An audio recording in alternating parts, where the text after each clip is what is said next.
À l'entrée de la prison de Houillé, les prisonniers sont partout affairés à différentes activités couramment connues dans la société. Ils sont plus de 11 200 prisonniers répartis dans les 4 blocs de ce pénitencier qui est considéré comme un grand centre de production. Les activités de production occupent une grande partie de la journée, les objets d'art par exemple. Cette science, je l'ai apprise ici quand je suis entré en prison. Au fur et à mesure de mon travail dans cet atelier, j'ai pu acquérir des connaissances que je n'avais pas auparavant. C'est un atout quant à l'accroissement de la production. Sur plus de 30 hectares, on pratique la riziculture à Houillé, qui selon l'administration de la prison est l'un des domaines lucratifs prometteurs. Élevage, couture, menuiserie, les activités ne manquent pas à l'intérieur de cette enceinte. Et si les prisonniers connaissent un labeur quotidien, ceci ne passe pas inaperçu, tout se paie.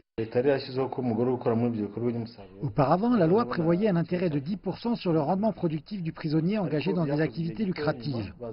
Pourtant, la loi est en voie de révision, car elle ne privilégiait que les prisonniers qui se rendaient sur le terrain pour travailler, et ignorait ceux qui restaient à l'intérieur, affairés à l'assainissement ou à la cuisine.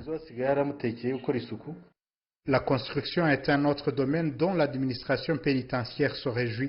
En périphérie de la ville de Houillé, des salles de classe se construisent depuis 3 mois et le maître d'ouvrage n'est autre que la prison de Houillé.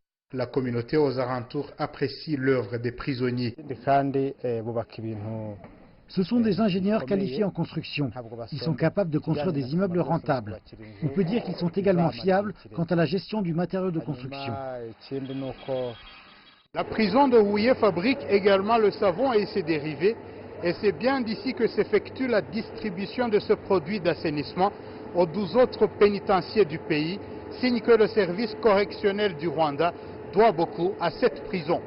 Etienne Gatanazi, CGTN, à Houillé, au sud du Rwanda.